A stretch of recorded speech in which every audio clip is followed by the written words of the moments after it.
Kính chào bà con, cô chú và anh chị đang theo dõi kênh Miệt vườn Tây Nam. Chúc bà con một ngày mới nhiều sức khỏe, mùa vụ thuận lợi, trúng mùa trúng giá. Sáng hôm nay, chúng ta cùng nhìn lại bức tranh thị trường lúa gạo với nhiều điểm đáng chú ý khi cả yếu tố thị trường và chính sách đang cùng lúc tác động.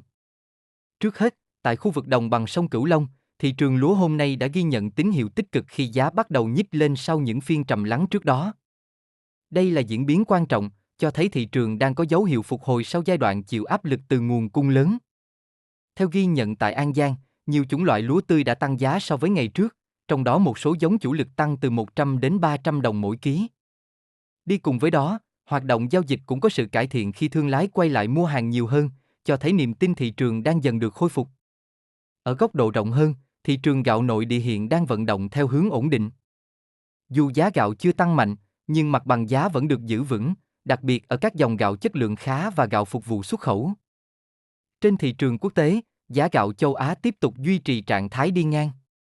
Điều này phản ánh sự cân bằng tương đối giữa cung và cầu, khi nhu cầu chưa đủ mạnh để tạo bứt phá, nhưng cũng không suy yếu để kéo giá xuống. Tuy nhiên, điểm sáng đáng chú ý nằm ở hoạt động xuất khẩu của Việt Nam. Giá gạo xuất khẩu tiếp tục xu hướng tăng, cho thấy nhu cầu từ thị trường quốc tế vẫn đang duy trì tích cực và đóng vai trò là lực đỡ quan trọng cho thị trường trong nước. Bên cạnh yếu tố thị trường, câu chuyện chính sách đang nổi lên như một điểm then chốt. Việc Hội Nông dân thành phố Cần Thơ kiến nghị tăng cường hỗ trợ tín dụng cho doanh nghiệp thu mua lúa là một động thái rất đáng quan tâm.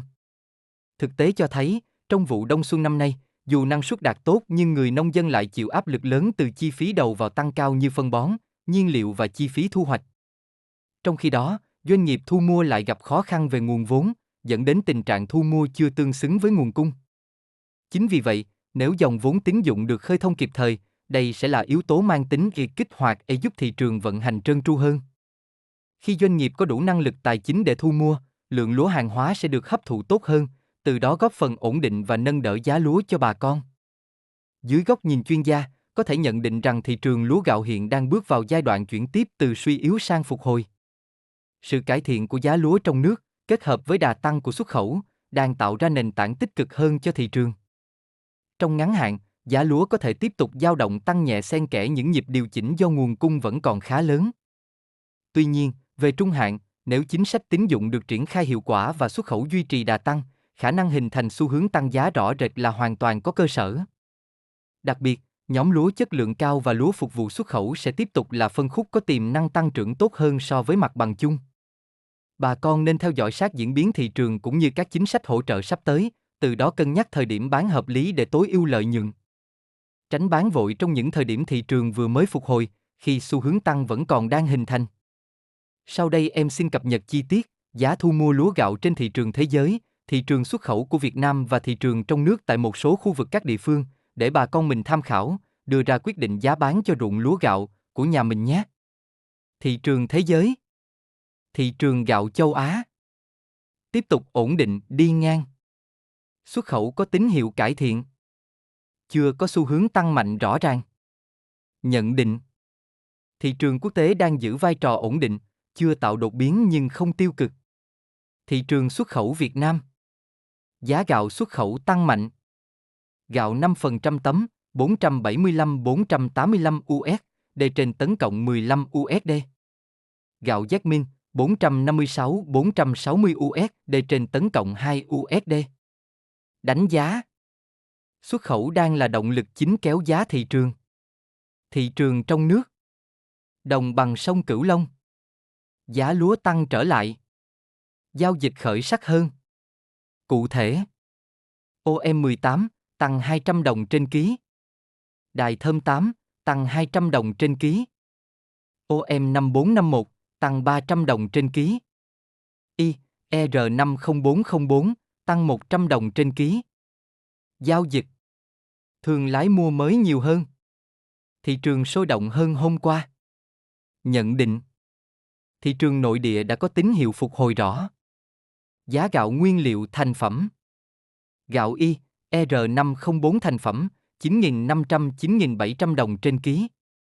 Gạo nguyên liệu Y, R504, 8.100 đồng trên ký. Tấm thơm 504, 7.600-7.700 đồng trên ký. Cám, 10.500, 11.500 đồng trên ký. Đánh giá, giá ổn định, chưa biến động lớn. Giá lúa tươi các khu vực: An Giang, Kiên Giang, Tiền Giang. OM 34, 5.100, 5.400 đồng trên ký. OM 5451, 5.900, 6.100 đồng trên ký. I, ER504, 5.400, 5.700 đồng trên ký. OM 18, 6.200, 6.500 đồng trên ký. ML2, 5.900, 6.200 đồng trên ký. Đài Thơm 8, 6.200, 6.500 đồng trên ký. OM 380, 5.100, 5.400 đồng trên ký. Japonica, 6.000, 6.300 đồng trên ký. Jasmine, 6.100, 6.400 đồng trên ký. RVT, 6.300, 6.600 đồng trên ký. D1, 6.600, 6.900 đồng trên ký. Nếp Long An, nếp 4625, 6.100, 6.400 đồng trên ký. VNR98, 5.700, 6.000 đồng trên ký. Hàm Châu 105, 6.000, 6.300 đồng trên ký. ST24, ST25, 6.500, 6.900 đồng trên ký. Lúa Nhật, 6.600, 6.900 đồng trên ký. Nàng Hoa, 6.000, 6.300 đồng trên ký. Đồng Tháp, Bạc Liêu, Cà Mau, Bến Tre. OM18, 6.200, 6.500 đồng trên ký. ML202, 5.900, 6.200 đồng trên ký. Đài Thơm 8, 6.200, 6.500 đồng trên ký. OM 380, 5.100, 5.400 đồng trên ký. Saponica, 6.000, 6.300 đồng trên ký.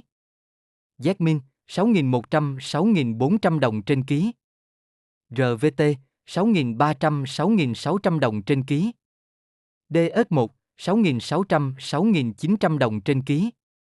OM 5451, 5.800, 6.100 đồng trên ký. I, ER504, 5.400, 5.700 đồng trên ký. Nếp 3 tháng, 5.900, 6.200 đồng trên ký. Cần Thơ, Sóc Trăng, Hậu Giang. RVT, 6.300, 6.600 đồng trên ký. DS1, 6.600, 6.900 đồng trên ký. Nếp, 6.100, 6.400 đồng trên ký. VNR98, 5.700, 6.000 đồng trên ký. Hàm Châu 105, 6.000, 6.300 đồng trên ký. ST24, ST25, 6.500, 6.900 đồng trên ký. Lúa Nhật, 6.600, 6.900 đồng trên ký. OM34, 5.100, 5.400 đồng trên ký. OM5451, 5.800, 6.100 đồng trên ký. I, ER504, 5.400, 5.700 đồng trên ký. OM18, 6.200, 6.500 đồng trên ký. Trà Vinh, Vĩnh Long, Long An, Tây Ninh. OM1, 6.200, 6.500 đồng trên ký. ML202, 5.900, 6.200 đồng trên ký. Đài Thơm 8, 6.200, 6.500 đồng trên ký. OM 380, 5.100, 5.400 đồng trên ký.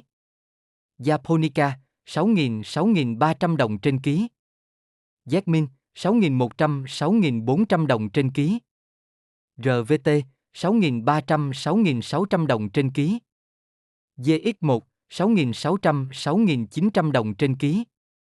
OM 5451, 5.800, 6.100 đồng trên ký.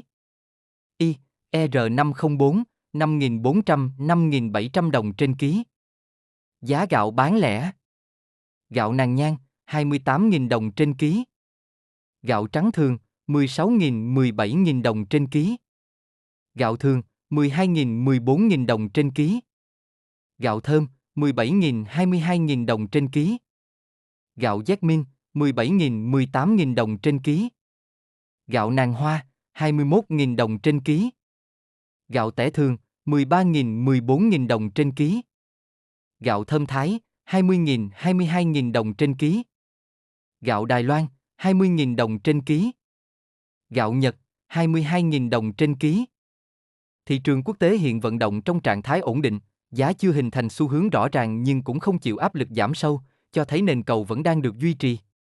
Hoạt động xuất khẩu của Việt Nam đang nổi lên như yếu tố dẫn dắt, khi mặt bằng giá tăng trở lại và phản ánh tín hiệu phục hồi từ nhu cầu bên ngoài. Ở thị trường nội địa, giá lúa đã có bước điều chỉnh tăng sau giai đoạn chững lại, đồng thời thanh khoản cải thiện cho thấy dòng chảy hàng hóa đang được khơi thông dần. Yếu tố chính sách, đặc biệt là định hướng hỗ trợ tín dụng cho thu mua lúa gạo, đang đóng vai trò then chốt trong việc ổn định tâm lý và tạo lực đỡ cho thị trường. Có thể nhận định thị trường lúa gạo đang bước vào pha chuyển dịch từ trạng thái tích lũy sang phục hồi có kiểm soát. Sự cộng hưởng giữa đà tăng của xuất khẩu và kỳ vọng nới lỏng dòng vốn tín dụng sẽ là hai trụ cột chính nâng đỡ giá trong thời gian tới. Trong ngắn hạn, thị trường có thể tiếp tục vận động thận trọng, nhưng về trung hạn, xu hướng tích cực đang dần hình thành, tạo nền cho khả năng tăng giá rõ nét hơn, đặc biệt ở các dòng lúa chất lượng cao. Miệt vườn Tây Nam sẽ luôn đồng hành cùng bà con, cập nhật nhanh chóng và chính xác những thông tin mới nhất mỗi ngày. Kính chúc bà con nhiều sức khỏe, mùa màng bội thu, được giá, được mùa. Xin kính chào và hẹn gặp lại bà con trong bản tin tiếp theo.